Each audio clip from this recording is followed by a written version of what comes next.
और इसके साथ तुलसी और थोड़ा काली मिर्च हल्दी का उबाल करके यदि काढ़ा पीते हैं तो जो कोरोना के जितने भी सिम्टम्स हैं, उसके जो लक्षण हैं, उनके ऊपर तुरंत असर करती है, ज्वर को तुरंत नियंत्रित करती है, इम्यूनिटी को ये पूरी तरह से बढ़ाती है और किसी भी तरह के वायरस को किल करने में सबसे कारगर है गिलोय।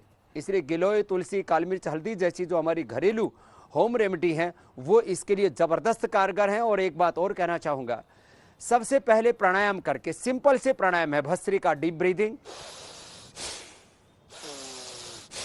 कपालभाति और अनुलोम विलोम।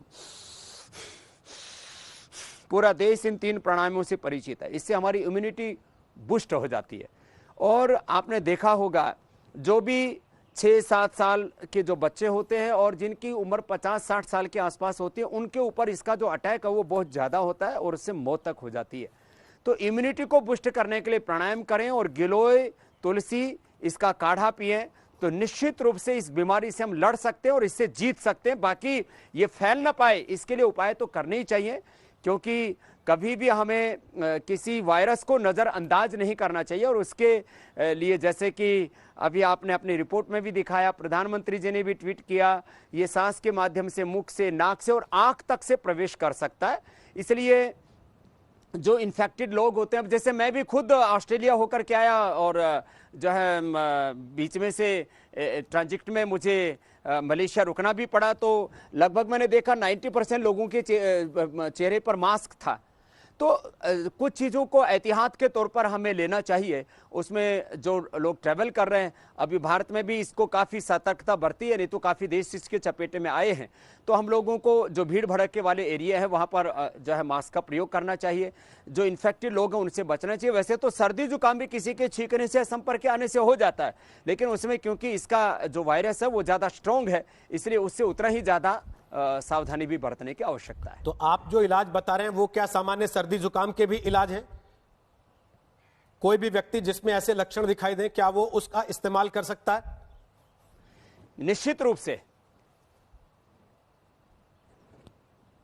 जिसको भी सर्दी जुकाम, कफ, छींक आना, जितने भी ये जो सामान्य रूप से ये भी एक वायरस से ही होता है, सर्दी जुकाम भी, तो उसके लिए अचूक औषधि है ये गिलोय, तुलसी और हल्दी।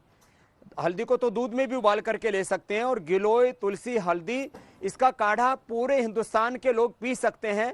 और ये 100% जो है निर्दोष है, इसमें किसी तरह का कोई कॉम्प्लिकेशन नहीं, कोई साइड इफेक्ट नहीं, और बुखार को भी एकदम से ठीक करता है। मैं आज आपके सामने बैठा हूं, मेरी जो है 50 मैंने पार कर लिए हैं। कभी भी कोई एलोपैथी की दवाई मैंने सर्दी जुकाम बुखार के लिए नहीं ली और कोई एंटीबायोटिक नहीं लिया है। यद्यपि मैं योग करता हूं और रोज गिलोय पीता हूं, तो गिलोय सबसे बड़ा एंटीबायोटिक है, गिलोय सबसे बड़ा एंटीवायरस है। और सर्दी जुकाम और मैंने कहा डेंगू, स्वाइन फ्लू, चिकनगुनिया के लिए तो रामबाण औषधि है, और जिनको हो चुका था उनको हमने ठीक किया है। इसलिए ये खाली सुनी सुनाई कही कही बात नहीं है, ये एकदम अनुभूतिक बात है, और इसके पूरे एविडेंस हमारे पास में। लेकिन आप जो योग आसन बता रहे हैं, आप ये कह रहे हैं कि आप अपनी रोग रोधी क्षमता को मजबूत कर सकते हैं उससे। वो आसन, वो योग जो घर पर किया जा सके सामान्य परिस्थिति में, क्या वो आप हमारे दर्शकों को बताएंगे? जी,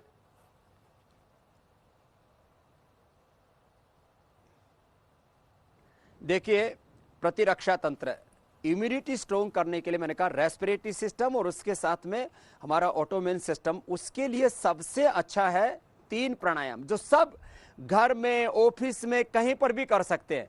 मैंने कहा मैं तो पूरा ऑस्ट्रेलिया की यात्रा और मलेशिया से होता हुआ यहाँ तक पूरे 15 दिन बाहर रहा और हजारों लोगों के संपर्क में आया, तो भी मुझे एक बार भी छींक नहीं आई। तो मैं रोज ये प्राणायाम करता हूँ। 3 प्राणायाम सब कोई कर सकते हैं ना।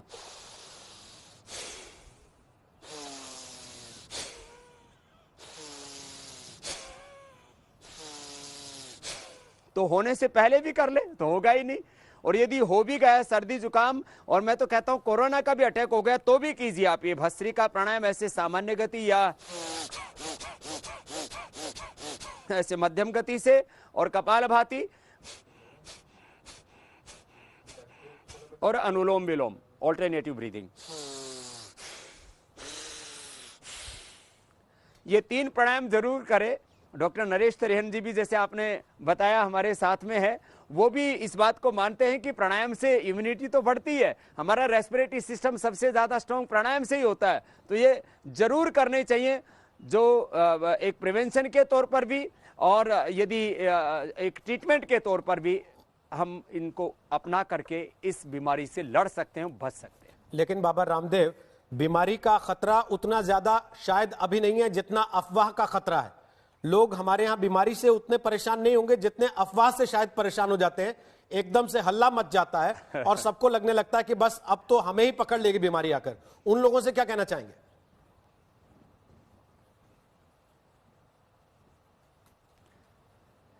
देखिए, जैसे मैंने कहा, मैं तो खुद इस कोरोना वायरस का अब जो बहुत ज़्यादा कहर बरप रहा, उस दौरान पूरे 2-3 देशों की यात्रा करके ऑस्ट्रेलिया से वापस लौटा हूँ, तो मुझे कुछ नहीं हुआ। आगे पीछे काफ़ी लोग छींक रहे थे। एक बार तो ऐसा हुआ, मैं ऑस्ट्रेलिया में बैठा हुआ था, मेरे जो पीछे वाला था वो आधा घंटे तक खांसता रहा, छींकता रहा, और जो चारों तरफ प्लेन में हड़कंप बचा हुआ था। मैं आराम से बैठा हुआ था। भाई, किसी को सर्दी जुकाम हो गया, उसको हर सर्दी जुकाम को आप कोरोना मान लें तो ये गलत है। तो अफवाहों से भी बचें, और ऐसे हर एक सर्दी जुकाम कोरोना नहीं है, यद्यपि ठीक है वो भी जो है संक्रमण से होने वाली बीमारी है। किसी को भी जुकाम है तो दूसरे को हो सकता है, एक परिवार में एक को होने पर दूसरों को भी हो जाता है। तो हर सर्दी जुकाम को कोरोना ना माने, और अपने आप को इस बात के लिए तैयार रखें कि हमारी इम्यूनिटी स्ट्रांग हो। और ये सच है कि जो कम से कम जिन देशों में कोरोना का बहुत प्रकोप है, उनसे जो लौट करके आए, उन लोगों से बचाव में तो सावधानी बरते ही कि इतना प्रिकॉशन लेना तो बहुत ज़रूरी है। और ऑस्ट्रेलिया में इसके लिए पूरा ट्रेनिंग दिया गया। इसके लिए जो है पूरा का पूरा जो बहुत स्ट्रॉन्ग कंट्री है हमारे सिंगापुर, वहाँ पर पूरा 6-7 दिन तक पूरे देश को ट्रेंड किया गया कि आप किस तरह से हाथ आदि धोएं, किस तरह से लोगों से थोड़ा संपर्क में सावधानी बरतें। तो छोटी छोटी बातें, इतनी सावधानियां बरतने के बाद में किसी भी प्रकार का कोई आतंक फैलाने की जरूरत नहीं है कोरोना के बारे में। लेकिन हमारे यहाँ तो सबसे बड़ी बात यह ना कि सर्दी खांसी जुकाम को आमतौर पर लोग कोई बीमारी मानते नहीं है, और उसमें घर पर इलाज करना पसंद करते हैं, मोबाइल पर इंटरनेट पर देखकर दवाई खाना पसंद करते हैं बजाय डॉक्टर के पास जाने के। और आज की तारीख में इन्हीं बीमारियों से अगर कोरोना का वायरस फैल रहा है, मैं तो सावधानी बरते ही कि इतना प्रिकॉशन लेना तो बहुत जरूरी है। और ऑस्ट्रेलिया में इसके लिए पूरा ट्रेनिंग दिया गया। इसके लिए जो है पूरा का पूरा जो बहुत स्ट्रॉन्ग कंट्री है हमारे सिंगापुर, वहाँ पर पूरा 6-7 दिन तक पूरे देश को ट्रेंड किया गया कि आप किस तरह से हाथ आदि धोएं, किस तरह से लोगों से थोड़ा संपर्क में सावधानी बरतें। तो छोटी छोटी बातें, इतनी सावधानियां बरतने के बाद में किसी भी प्रकार का कोई आतंक फैलाने की जरूरत नहीं है कोरोना के बारे में। लेकिन हमारे यहाँ तो सबसे बड़ी बात यह ना कि सर्दी खांसी जुकाम को आमतौर पर लोग कोई बीमारी मानते नहीं है, और उसमें घर पर इलाज करना पसंद करते हैं, मोबाइल पर इंटरनेट पर देखकर दवाई खाना पसंद करते हैं बजाय डॉक्टर के पास जाने के। और आज की तारीख में इन्हीं बीमारियों से अगर कोरोना का वायरस फैल रहा है और लोगों से कहा जा रहा है कि आप ऐसे में तुरंत डॉक्टर के पास जाएं, तो वो क्या करें? पहले डॉक्टर को फोन करें, या जब बाबा रामदेव ने बताया कि गिलोय का इस्तेमाल करना शुरू कर दो वो कर ले?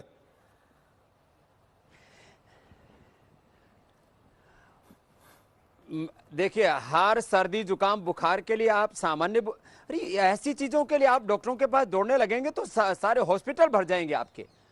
डॉक्टरों को भी सर्दी जुकाम बुखार हो जाएगा, क्योंकि वो भी जो है उससे इन्फेक्शन से पीड़ित हो, संक्रमण से पीड़ित हो जाएंगे।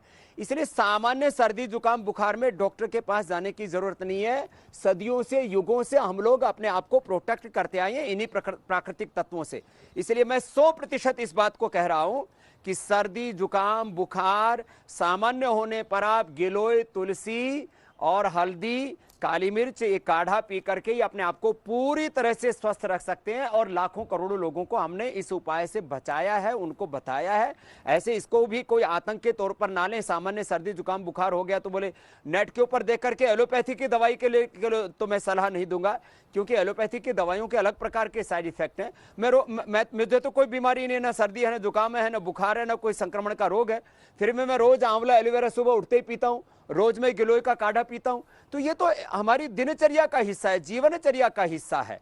तो इसलिए इसमें किसी भी प्रकार का कोई दोष नहीं है। और सामान्य रूप से सर्दी जुकाम बुखार होने पर यही चीजें आपको पूरी तरह से बचा लेती है। गिलोय तो बुखार के लिए, सर्दी जुकाम के लिए, किसी भी प्रकार के सामान्य बैक्टीरियल वायरल इन्फेक्शन के लिए एक मैंने कहा सबसे बड़ा ये एंटीबायोटिक है, सबसे बड़ा एंटीवायरस है, और सबसे बड़ा ये हमारी रोग प्रतिरोधक क्षमता मानी प्रतिरक्षा तंत्र, इम्यूनिटी को स्ट्रॉन्ग करने वाला एक तत्व है, जड़ी बूटी है। इससे कोई डिनाई नहीं कर सकता। लेकिन जिस तरीके की बातें आ रही हैं, खासतौर पर चीन में जैसे ये बीमारी फैली और ये कहा गया कि ये मांसाहार से फैल रही है, जिस तरीके का मांसाहार वहां किया जाता है उन देशों में, और छूने से फैल रही है, तो अब आपको हाथ जोड़कर अभिवादन करना चाहिए, अब आपको शाकाहार की तरफ जाना चाहिए, खासतौर पर तब तक जब तक ये बीमारी फैल रही है।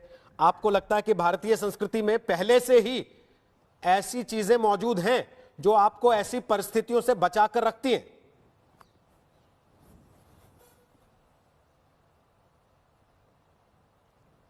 हाँ, ये बात सच है कि जो लोग हर मिलते ही सबसे पहले हाथ ही मिलाते हैं, और फिर विदेशों में तो जो है किस भी देते हैं। अब जो किस देने वाला सिस्टम है, हाथ मिलाने वाला सिस्टम है, उससे ये नमस्ते, और हमारे यहाँ मोदी जी ने भी प्रोग्राम रखा तो नमस्ते ट्रंप रखा था, तो अच्छी बात है, नमस्ते करें, हाथ जोड़ करके करें, दूसरों का आदर अदब भी हो जाएगा, सत्कार भी हो जाएगा, और आपकी बीमारियों से रक्षा भी हो जाएगी। जहाँ तक मांसाहार का प्रश्न है, देखिए यूं कहीं पर कोई सड़ाई ही देता है अन्न को तो अलग बात है, बाकी कोई भी जो है बैक्टीरियल वायरल इन्फेक्शन सामान्य रूप से जो स्वच्छ सब्जियां हैं और अनाज हैं उनके खाने से नहीं होता है।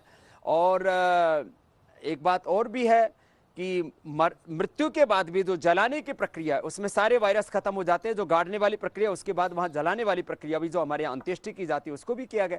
तो भारतीय संस्कृति में जो तत्व हैं, जीवन के तत्व हैं, अंत्येष्टि का तत्व है, चाहे वह शाकाहार का तत्व है, तो ये अपने आप में बहुत वैज्ञानिक प्रक्रिया है। और सारी दुनिया अब तो शाकाहार से भी ऊपर एक एक्सट्रीम पर जो है वेगन होती जा रही है। तो शाकाहार में क्रूरता तो है ही नहीं, मांसाहार में कितनी क्रूरता है। तो इसलिए मैंने कहा लोग तो शाकाहार से भी आगे वेगन होते जा रहे हैं। तो ये अच्छा है, जितना हम प्रकृति के साथ जुड़ेंगे उतना विकृतियों से बचे रहेंगे। अब ये वैज्ञानिक तौर पर भी प्रमाणित हो चुका है। लेकिन स्वामी रामदेव, शाकाहार में भी जो सब्जियों को उगाने के लिए या उत्पादन बढ़ाने के लिए जिस तरीके की दवाएं, जिस तरह के केमिकल का इस्तेमाल हो रहा है, उसके बाद भी क्या व्यक्ति को गारंटी है कि वो स्वस्थ सुरक्षित जीवन जिएगा शाकाहारी होकर? पहली चीज। और दूसरा, इस सारी परिस्थिति में साथ साथ स्वस्थ भी रहे व्यक्ति, उसके लिए क्या उपाय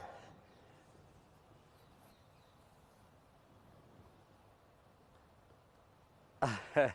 देखो, जहां तक बात है फर्टिलाइजर्स और पेस्टिसाइड्स की, तो इसमें ये पूरी दुनिया में है, लेकिन इसमें भी फर्टिलाइजर से भी ज़्यादा खतरनाक पेस्टिसाइड्स हैं, उनसे तो हमें बचना ही पड़ेगा। अभी लोग क्या करते हैं, खास करके जो भिंडी है, फूल गोभी है, पत्ता गोभी है, उनके ऊपर अभी पेस्टिसाइड छिड़का और दूसरे दिन ही तोड़ करके बाजार में लेकर के चले जाते हैं, पूरे खेत में छिड़क देते हैं। अब उसमें कच्ची भिंडी तोड़ ली, उनके ऊपर कल ही छिड़का था, उसको खाया, और उसके द्वारा नुकसान तो होते हैं, लेकिन वो जानलेवा नहीं है, नुकसान तो उनके है ही। इसलिए जो कुदरती खेती है, प्राकृतिक खेती, ऑर्गेनिक जो फूड है, वो सबसे बेस्ट है। और उसके लिए भारत सरकार ने भी प्रयत्न किए। अभी आखिर पूरी दुनिया को वापस तो लौटना पड़ेगा ही इस स्वस्थ आहार पर। तो स्वस्थ आहार, स्वस्थ विचार, स्वस्थ वातावरण, पॉल्यूशन से मुक्ति, जेनेटिक रोग, ऐसे बैक्टीरियल वायरल डिजीज, लो इम्यूनिटी से होने वाली डिजीज, बीड़ी, सिगरेट, शराब और तमाम तरह की जो अनहेल्दी लाइफस्टाइल से उससे होने वाली डिजीज, इनसे नॉन कम्युनिकेबल डिजीज, इनसे बचना तो पड़ेगा। और सबसे अच्छा उपाय है योगाभ्यास और एक हेल्दी लाइफस्टाइल। आंवला पिए, एलोवेरा पी ले, गिलोय पिए, तुलसी पिए, हल्दी खाएं, सुबह उठ करके लहसुन खाएं, और खाने में भी पहले सलाद खाएं, फल खाएं, फिर बाद में शाकाहार जो खाना है वो खाएं। जितना भी फास्ट फूड है, जितने भी कोल्ड ड्रिंक्स हैं, ये जितना भी तला भुना पदार्थ है, जितना हेल्दी खाएंगे उतना हेल्दी रहेंगे। और योग करेंगे तो उससे आपका प्रतिरक्षा तंत्र से लेकर के आपका पूरा इंटरनल सिस्टम, आपके एंडोक्राइन सिस्टम है, पूरे इंटरनल ग्लैंड्स आपकी बॉडी के, वो एक्टिवेट रहेंगे। इसलिए मैं कहूंगा भस्त्रिका, कपालभाति, अनुलोम विलोम, भ्रामरी और उद्गीत, ये 5 प्राणायाम 5 मिनट के लिए, सूर्य नमस्कार और कोई भी 5-10 आसन, ताड़ासन है, मंडूकासन है, उत्थान पादासन है, भुजंगासन है, उष्ट्रासन है, छोटे छोटे आसन है।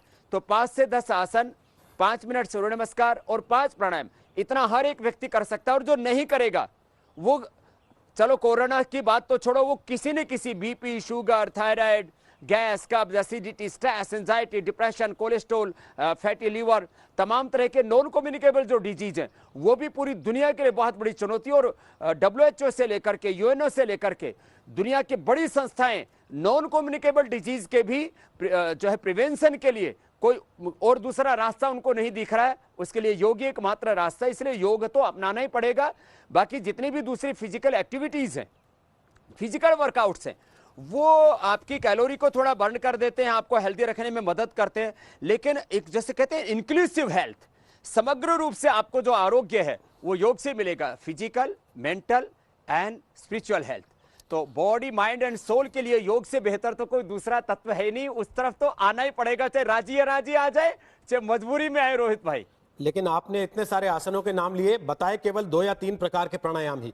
कम से कम 2-3 आसन जो सामान्य परिस्थिति में घर पर व्यक्ति कर सकता है, जो उसकी रोग प्रतिरोधक क्षमता को बेहतर करते हैं, अगर आप कर दें यहां पर तो।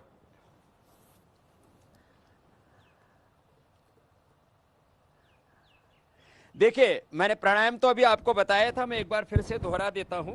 और जो है पूरे के पूरे 5 प्राणायाम, 5 आसन और सूर्य नमस्कार, ये मैं पूरा ही बता देता हूँ। ऐसी मेरा तो एक प्रोफेशन है, मेरा तो मिशन है, मेरा तो एलोपैथी में तो इसको बिजनेस कहते हैं। मेरा मेन बिजनेस ही योग है। तो मेरा मेन कार्य, और जो जवान है, यंगस्टर्स हैं, रोहित भाई आपकी तरह जो पूरे हेल्दी, न बीपी, न शुगर, न स्ट्रेस, न डिप्रेशन, कुछ नहीं है। बल्कि आपको सुनकर के काफ़ी लोगों को डिप्रेशन हो जाता है, खास करके जो भ्रष्टाचारी है और जो पूरा का पूरे कई तरह के देशद्रोही गैंग हैं। तो आप ऐसे मजबूती से कर सकते हो जो जवान है ऐसे।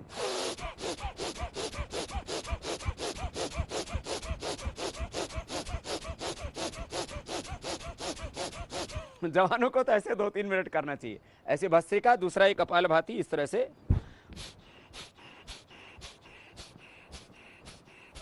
पूरा liver, spleen, intestine, pancreas, uterus, ovary, prostate, kidney, gall bladder, lung, heart, thyroid, parathyroid, पूरे इंटरनल ग्लैंड्स इससे एक्टिवेट हो जाते हैं। तो ये कपालभाति और ये अनुलोम विलोम।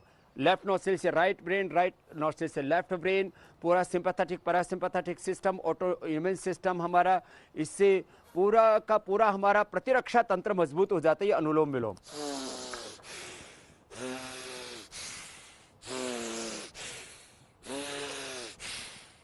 फिर भ्रामरी, कान बंद करके पहले उंगली माथे पर रखती है, तीसरी उंगली ऐसे आंखों पर रख करके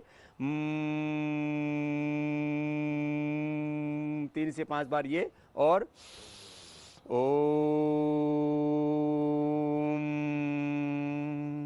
किसी को बहका रखा हो ओम नहीं बोलना तो ना भी बोले, वैसे कोई देवी देवता या कोई नहीं है, कोई ना कोई रिलीजियस ये शब्द है, ये तो एक डिवाइन साउंड है। 5 चीजें ये होगी। बाकी आसनों की बात है। देखो, पेट के लिए सबसे अच्छा होता है पैर मोड़ के ऐसे बैठ गए, इसको वज्रासन कहते हैं। अंगूठे अंदर अंगुलियों पर मुट्ठियां ऐसे लगा दी, सांस बाहर छोड़ के आगे झुक गए। इससे बढ़िया पेट के लिए कुछ नहीं हो सकता। तो ये पेट को भी स्वस्थ रखेगा। डायबिटीज के रोगी भी यदि 2 से 3 मिनट इसको कर लेते हैं, मंडूकासन, योग मुद्रासन, उत्तान पादासन, मात्र 3 आसन कर रहे हैं, कपालभाति, अनुलोम विलोम, 2 प्राणायाम कर लें, तो डायबिटीज के पेशेंट नॉन डायबिटिक हो जाते हैं। और पेट की तो सारी बीमारी, गैस, कब्ज, एसिडिटी, सब खत्म। ये इतना अच्छा है। ये मंडूकासन, ऐसे मंडूकासन कर ले जो बहुत ईजी है। शशकासन कर ले, ऐसे हाथ ऊपर उठाया और सांस बाहर छोड़ के आगे झुक गए, इस तरह से माथा जमीन पर टिका दिया जी। आगे झुकने वाले आसन करने से पेट भी अच्छा होता है, पीठ भी अच्छी होती है। पीछे झुकने वाला आसन कर लिया ऐसे, तो पीछे ऐसे झुक गए, तो ऐसे पीछे झुक गए, तो ये उष्ट्रासन हो गया। तो ये तो बहुत ईजी, कोई भी कर सकते हैं। भुजंगासन है, ऐसे ही लेट करके और ऐसे सामने से पैर पीछे रख पास में, और हाथ दोनों छाती के साइड में, कोहनियां ऐसे पार्श्व भागों से सटी हुई, और ऐसे भुजंगासन कर लिया।